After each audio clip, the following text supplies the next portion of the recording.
mature. And we'll just hand it over to them and they'll get started. Very good. Thank you very much. I will share here.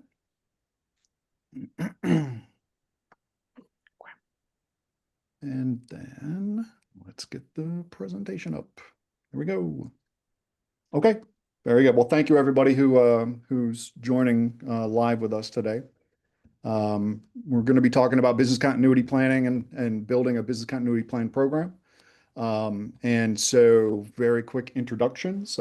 My name is Rocky Brockway. I'm the Director of Advisory Innovations here at TrustedSec. I've been at TrustedSec for about 8 years. Jared? Yep, Jared McWhirter, practicing maturity services. I've been here for about 4.5 years as well. Excellent. Very good. So let's talk a little bit about business continuity and from a maturity perspective, why this really matters. I'll kind of kick this off by, at a very, very high level, just talking about continuity itself, right? Business continuity is really all about ensuring that business function remains operational during, whatever type of disaster might occur to any organization. And those ramifications certainly can affect, everything from system level, facility level, personnel themselves, operational capabilities, things of that nature. Now, I will also kind of preface this webinar, by saying that while continuity should also absolutely take into consideration, things like non-technical disasters, like inclement weather and things and things of that nature, we will be, focusing primarily on aspects of operational continuity. So let's talk a little bit about, what really is at stake here. Yep. So as much as we don't want it to happen, disruptions are inevitable. And just as it is, to be able to respond to these, we need to make sure that the business continuity program is well designed, that it is tied and aligned to what the organizational goals are going to be, what the needs, priorities, requirements. There's a lot that goes into the business continuity program. There's a lot of variables that we need to cover to make sure that it is robust, it's resilient. But a lot of the times, organizations, they might do a little bits here and there of it. They might have like a disaster recovery plan put together, an incident response plan, for example, but they don't always look at the whole overall picture and integrate it with the full risk assessment of the risk management of the organization. So that's what we're covering here, just to make sure that it is all aligned. Absolutely.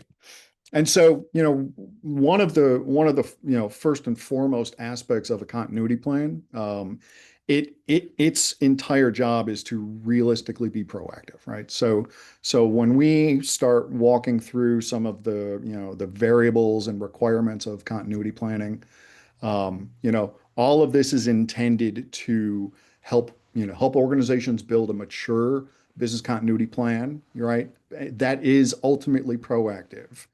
And that proactive aspect of the continuity planning, should realize a multitude of benefits, right? So minimizing financial loss from potential impactful incidents, right? Reducing the likelihood of impactful incidents. And if you're kind of following along here at home, you're going to, see a number of things that are very, very aligned to business impact, and business risk management, et cetera. Minimizing confusion during response is also, a key function of a continuity plan.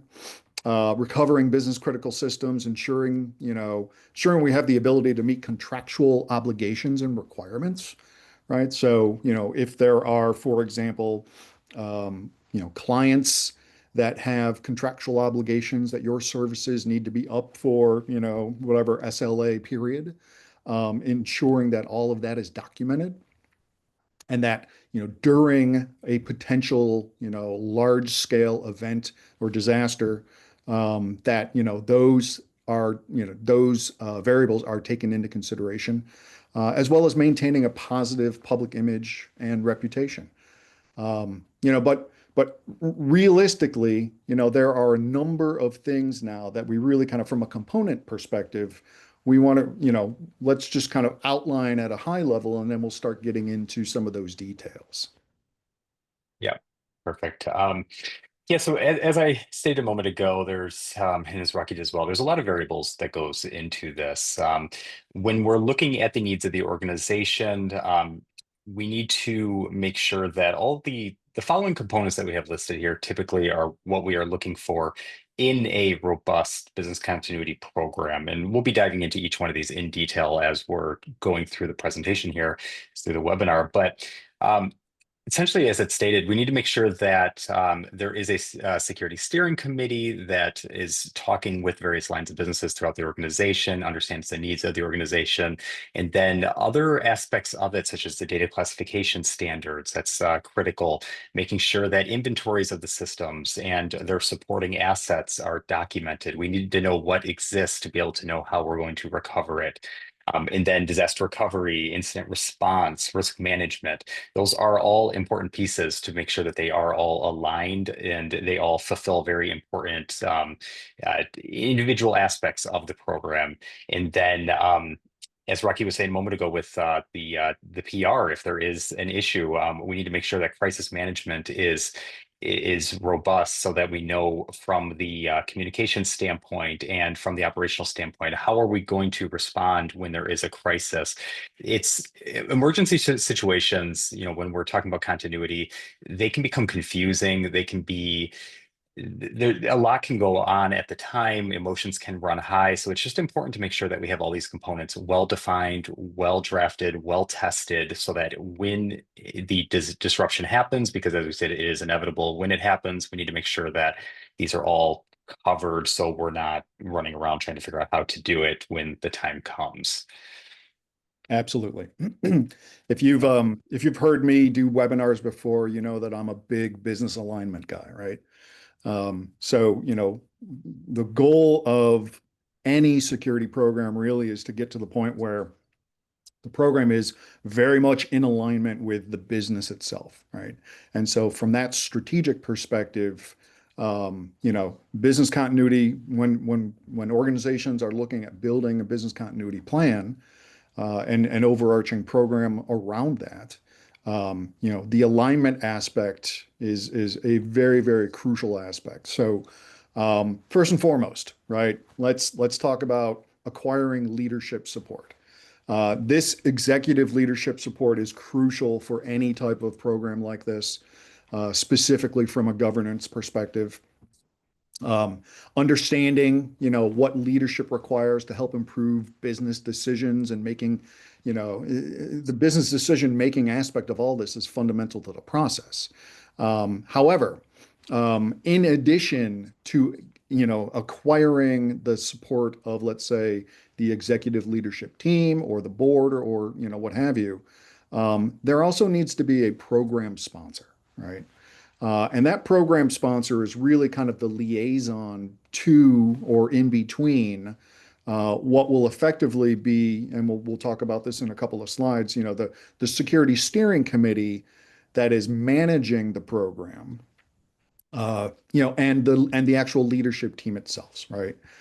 So advocating and communicating, the priorities and requirements to executive leadership, ensuring that, the alignment of the continuity plan itself, those activities are aligned with the organization's strategy, facilitating adequate resource allocation for, exercises, training of the plan and program, and just all the things that kind of go with that continuous improvement of essentially any kind of program. So then, while we take a look at, initially looking for that leadership support, we also want to talk about the responsibilities of the leadership, right? And ultimately, from a responsibilities perspective, one of the most crucial things that the organization's leadership teams needs to effectively communicate is the organization's risk tolerances and appetites, right? Because ultimately those are tied to the individuals that essentially consist of the leadership team. And being able to document and communicate risk tolerances and appetites clearly and consistently is a very important aspect of all of this, right? So when we look at these foundational elements, regularly updating and sharing risk tolerances with the BCP team, ensuring these thresholds guide the actual decision making when we get down into kind of the day-to-day management of the plan itself with the security the security, actual committees themselves. And, realistically looking at the different types of risks that, may affect the organization from financial, operational, strategic. We talked about reputation, regulatory risks, and also, things like research investment. So when we talk about then, that leadership team and defining and communicating the organization's loss thresholds, I'm a big proponent of really getting down into the nitty-gritty with the financial leadership teams and really understanding, okay, at what financial loss can the organization withstand until it basically fundamentally alters the way you do business? And understanding that, let's just say that's critical. Now we can define, and it doesn't have to be semi-quantitative, it could be quantitative, et cetera. But just, for purposes of this conversation, let's talk in terms of semi-quantitative ranges of loss, right? And that will help us begin prioritizing all of the things necessary that are, components of the business continuity plan. Everything from system classification. These systems are critical to our business and based on our, inventories, these supporting assets, are tied to these very critical systems. All of this then can be tied into loss thresholds and ultimately that helps us better align with the business. Yep, perfect. And you know, when we're talking business continuity, we need a lot of input from throughout the organization as just leadership, just the IT security team can't necessarily handle this without having some cross department collaboration, without facilitating the information throughout the rest of the organization. So, what we generally recommend is establishing a security steering committee. This security steering committee is usually consists of technical folk, but it also includes the non-technical lines of businesses. This should be somebody from each various department that can speak on the processes, the systems that those departments are utilizing, what their responsibilities are, what the most critical systems they have are, what the time frames of those critical systems are in terms of how quick they need to be recovered.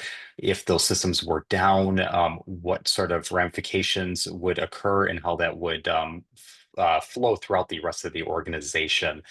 Um, there's always times where specific people from different teams have little nuances into what their systems are, what their departments are. So it's important to establish that committee so everybody throughout all the various departments throughout the organization can give their input to make sure that all areas of business continuity are considered. Absolutely. Yeah. Yep. And yeah, essentially what I had just said a minute ago, some of the responsibilities that the steering committee would cover would be providing that strategic guidance, for the BCP activities, reviewing and validating the strategies, policies, procedures, facilitating that cross-departmental collaboration. But not only that, the steering committee, they are to monitor the progress and the effectiveness of BCP initiatives as a whole, just to make sure that they are meeting the needs of each department. They're meeting the needs of the organization. And then, of course, making sure that it is meeting any kind of compliance and governance requirements as well. Absolutely. So now we'll shift a little bit here and let's talk about program foundations, right? So business continuity planning program foundations. First and foremost, we want to make sure that all of our plans are in a place that is readily available in the event of a very bad, disaster or incident, right? So building a repository, a business continuity management system is one of the first kind of actionable steps here. This is where all of our processes, our plans, from disaster recovery, incident response, backup and restoration, logging and monitoring, policies and standards related to data classification, critical service classification standards, business systems and impact analysis documentation, right? So it's not just it's not just that we have important things, right? How does that tie to kind of going back to that financial loss, those loss thresholds, inventories, and all the way through to training documentation, roles and responsibilities. All of these things should be in your business continuity management system.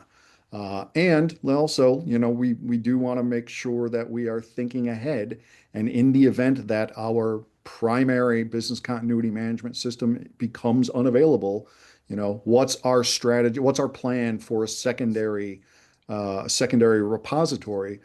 In the event that somehow that primary repository becomes unavailable. Now, as we move into, some more of the foundational aspects, we want to talk about classifying data itself. Yep. And it's important to classify the data because we need to know how are we handling specific types of data. Most organizations, they have lots and lots of data, of all different varying sensitivity. So what we usually recommend is creating the data classification standards that are based on a standardized set of a standardized schema. So, for example, the most common is usually public data, internal data, confidential data, public data, data such as press releases, marketing material, anything that it can be provided to the public without pre-authorization. There's nothing sensitive in there. Internal data, typically data that it might not be subjected to some sort of regulation, but it is data that is confidential. It's internal data that you would not want exfiltrated, you would not want leaked, but it's not maybe necessarily your trade secrets, but it's still important. Confidential data, which is usually anything that is what we would consider confidential, anything that has regulatory or contractual requirements, something that could cause harm to the organization if it was inappropriately accessed. Essentially, any of that data that, if it was exfiltrated, it would be very damaging to the organization. Now, once that standard has been drafted, then there needs to be data handling guides for that data. So how do we handle that internal data? How do we handle that classification data?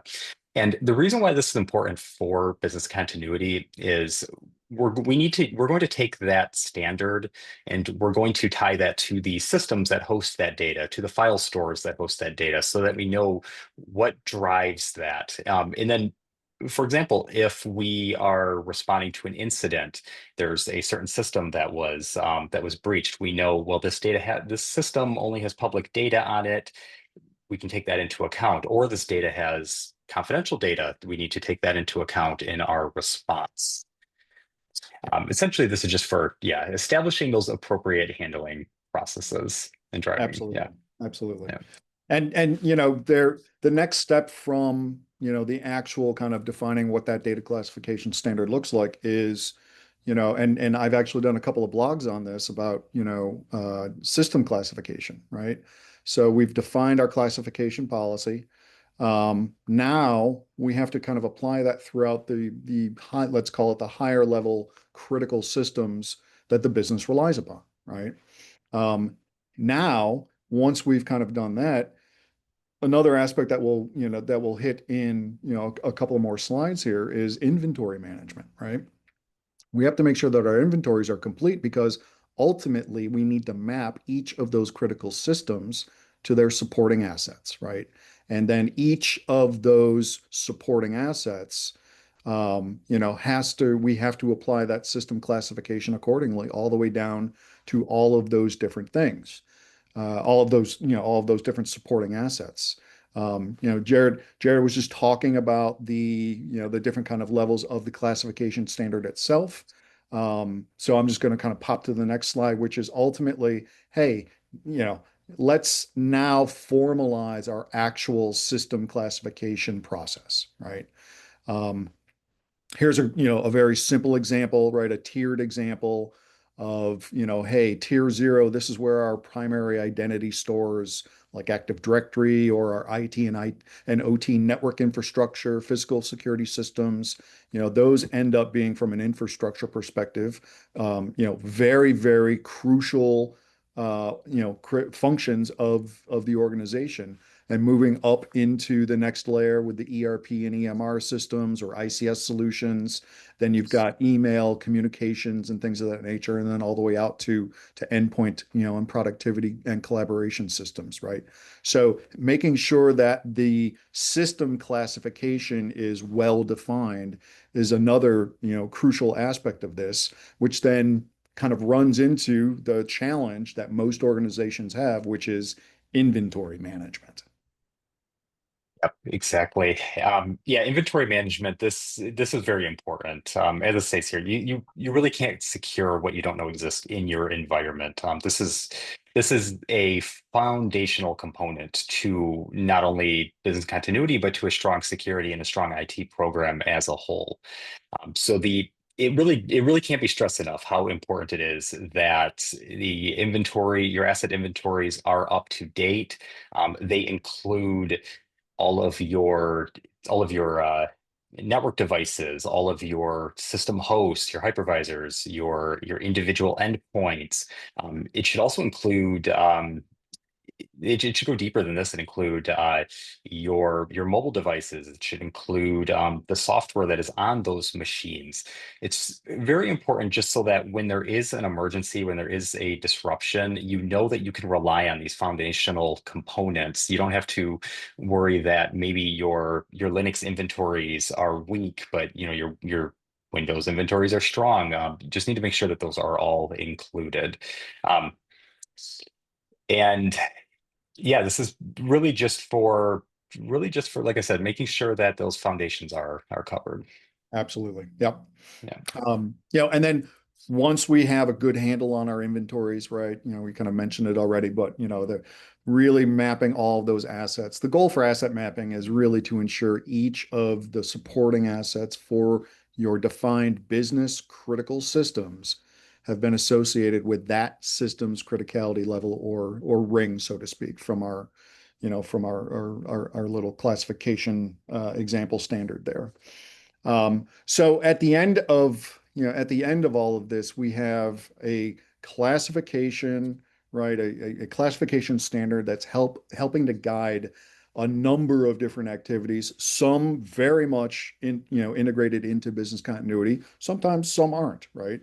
Disaster recovery and incident response, being able to prioritize our response activities according to system criticality and then asset criticality.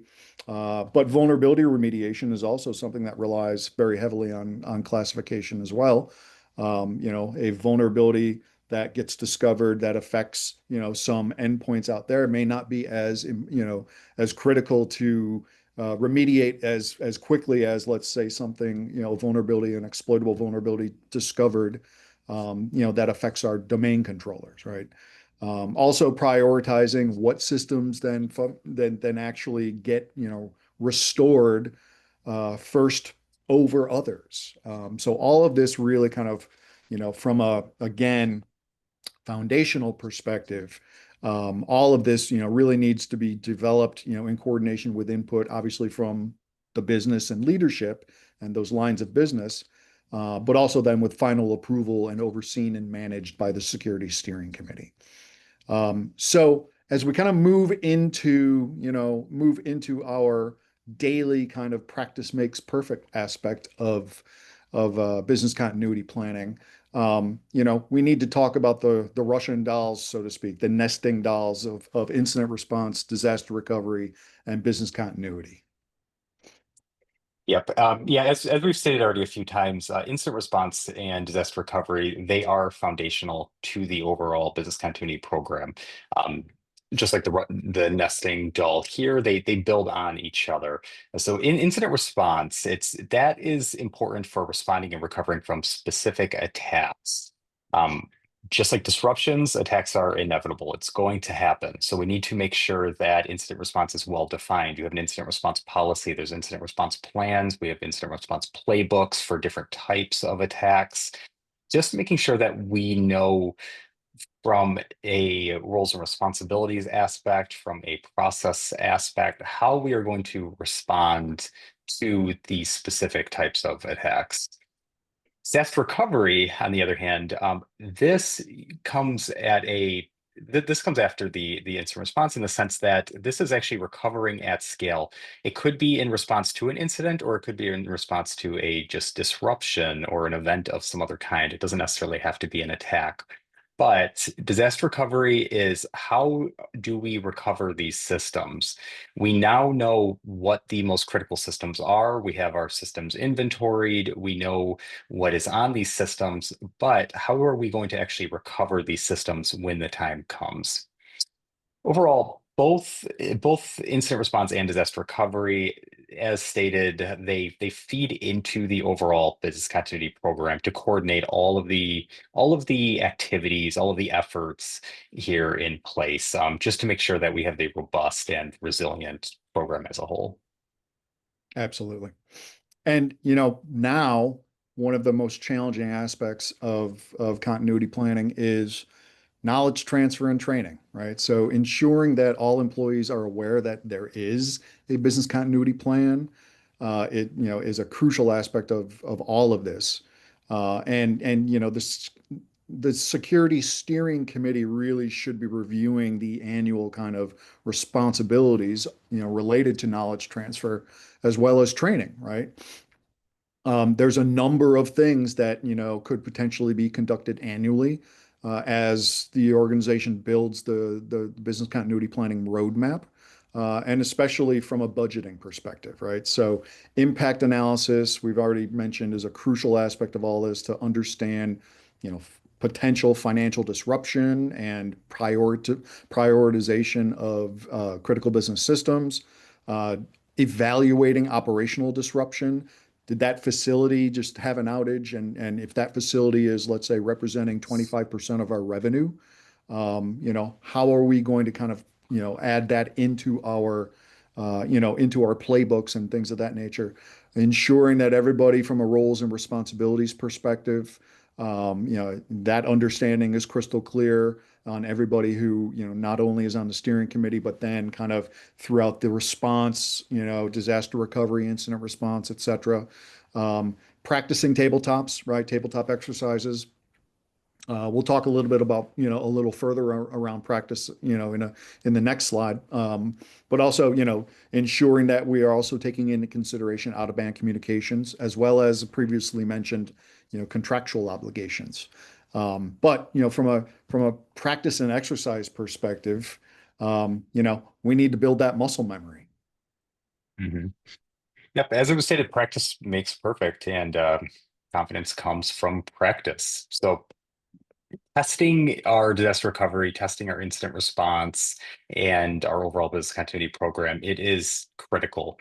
Uh, I've seen more times than I would like organizations who have robust disaster recovery programs, robust incident response programs, but they're not tested. And then when the time comes, you find there's some gap there. It might be that there's certain systems that do not respond in the way that you thought they would, or certain tools that you thought you had that you do not, or they don't work in the way that you did.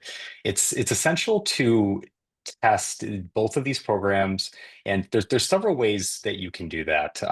Live tests are always great. You can perform a live test, uh, take down spin up a failover network, make sure that you are able to recover your critical systems, make sure you're able to recover specific facilities. Um, a lot of the times organizations might test one facility but not the other. There's architecture that's different on the other, and then we realize that it's not the same. We can't respond in the same way to another facility as we did in the first one. um, but we can do live tests. We can also just do tabletop tests where we just talk through them and talk through, let's say let's say there isn't an event. How are we going to respond to this? Throw some wrenches in these tests where say, okay, our CISO is on vacation this week when this event happens. Our CISO can't give authorization for certain responsibilities here, for certain decisions. And what are we going to do then? Who is the backup for that CISO? Or our networking team, they're short-staffed this week, and the person who normally handles the failover configurations is not here. Who is cross-trained on this? Do we have documentation that we're able to reference to make sure that we can respond in the way that we thought we would? Um, these tests, they should always be planned in advance. Things change throughout the year. It can be hard to kind of do this quickly. So we want to make sure that these are planned. Sometimes there's budgetary concerns that play into this. We need to make sure that these tests are not happening when there's certain critical services going on, certain critical things. A lot of people on PTO, for example. So we need to make sure it's planned, make sure that it is included in the budget to make sure the money is there when the time comes. And then once we have done that, we need to make sure that we document the results of each test. Treat it as a postmortem. Treat it as if how you would document an actual event. Document what went wrong, what went good, where could we improve on, what were we surprised about, and then make sure we review that documentation to continuously improve the program, continuously improve our processes, see where we might need more training, um, more tools, more larger budget for a certain reason, one reason or another. Overall, steering committee, as we've already stated, they should own they should help inform the BCP, and they should own the practice programs and help define what these pre-scope scenarios are going to be, just to make sure that they're relevant and they reference the type of scenarios that the organization could face in actuality, and just help to maintain the overall program. Yep, absolutely. And then one of the next things, that is very important is, understanding and documenting your contacts and contractual obligations, right? So first and foremost, ensuring that all the teams can access all emergency contacts, is an essential aspect of business continuity planning. And those contacts should be maintained and documented for not just employees, but also vendors and whatever, other types of partners that might be involved in, some type of disaster recovery or continuity aspect. And even law enforcement, right? This is a very good, especially the law enforcement aspect in terms of incident response and being able to potentially pick the brains of, people who have done this a lot and understanding, different types of threat actors that are out there that are, potentially knocking on your door, so to speak. And then, on the contractual obligations side of this, we or any organization needs to make sure that all external third party kind of, contractual and regulatory notification requirements and SLAs and all of that are documented, maintained in the management system itself, because we don't want to be sidelined or potentially, surprised that, oh, not only are we dealing with some type of disaster, recovery, whatever, from an incident or disaster recovery perspective and restoring systems, but now we're also facing potential, fines because we neglected to let our, let's say, customers know that, hey, we've had an incident. So all of this stuff, all of these things from a contacts and contractual obligations perspective, again, should be documented in the business continuity management system and available for, access, from anybody involved in this particular continuity team and the planning team. The last thing that we want to talk about before we kind of head to wrap some of this stuff up is crisis management. So crisis management is, you know, another, output of a mature business continuity planning program. that is utilized if an impactful incident occurs, right? We want to make sure that the organization's public image remains positive during any type of a disaster. These types of crisis scenarios, absolutely should be documented, by taking a look at a lot of the data that comes out of impact and risk assessments, right? The team should be able to take a look at these types of scenarios, and looking at the criticality of different systems to establish guidelines for each kind of scenario from an initial communications perspective, who needs to be kind of the recipient of these types of communications, et cetera. So from a crisis management perspective, that ultimately ends up being a very valuable aspect, especially on the PR side of this. Yep, absolutely. Yeah, so it's not only just talking to your and notifying your employees and your customers and your any of your customer obligations that you have. PR may come into play here as well.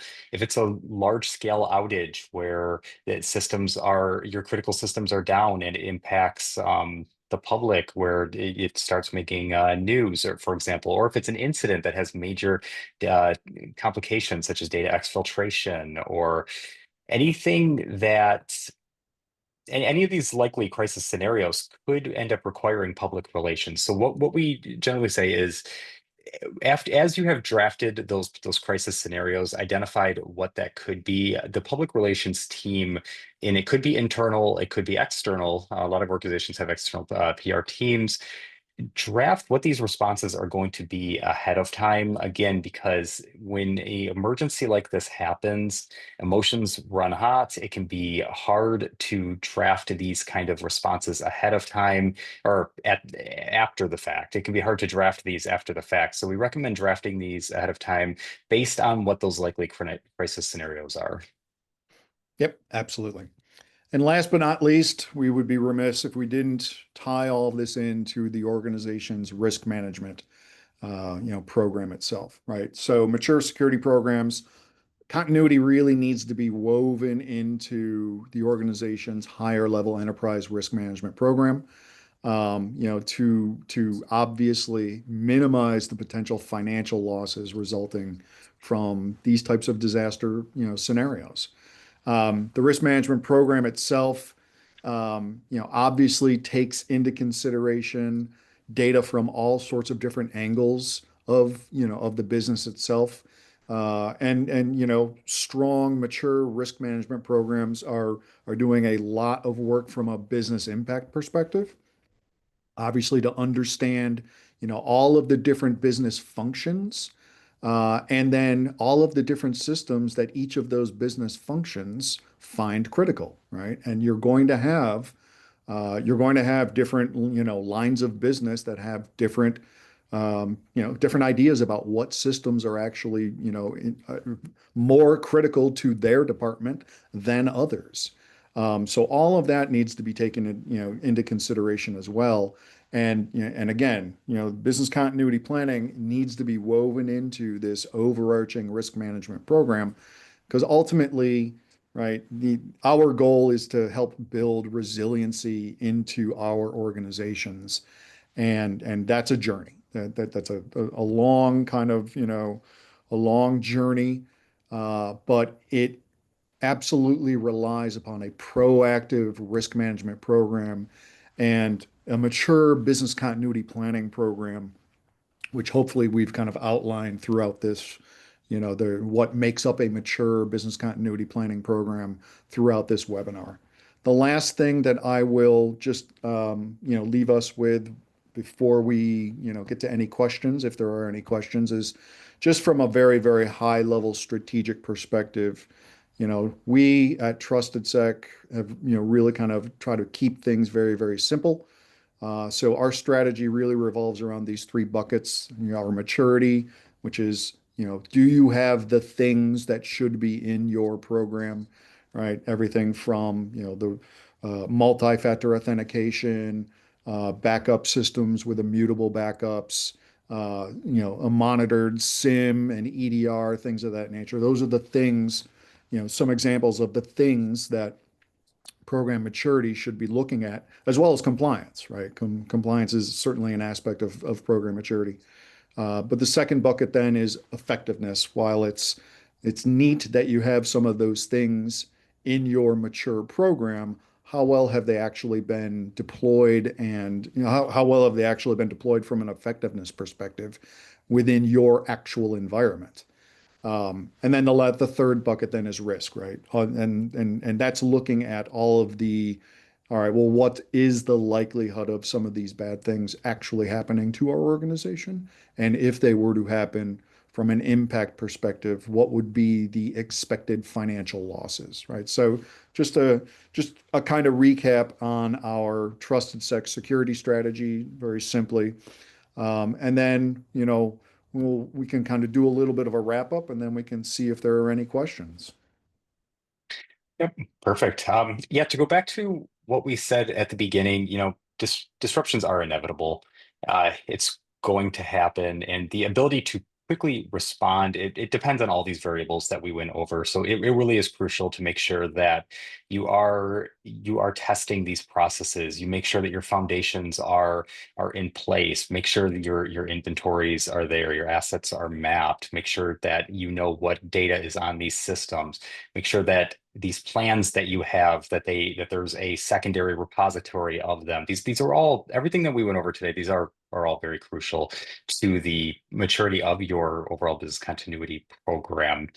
Um, Hopefully this was helpful to everybody. And yeah, if you have any questions, definitely use the Q&A feature.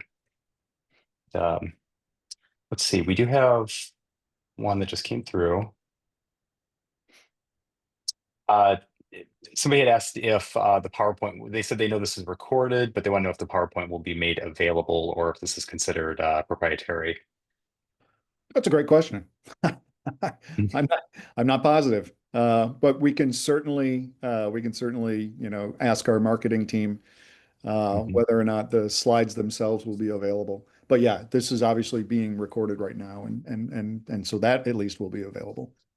Yeah.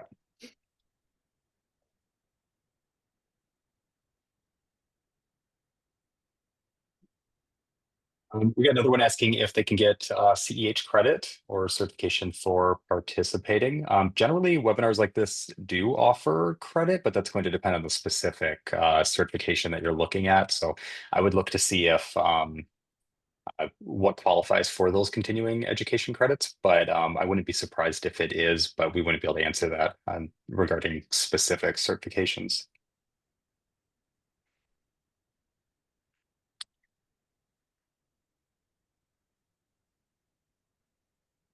We have any more questions there, Jared? Nope. Looks like nope, we do not. Well, really appreciate it, everybody. Appreciate your time watching this, and I hope it was helpful.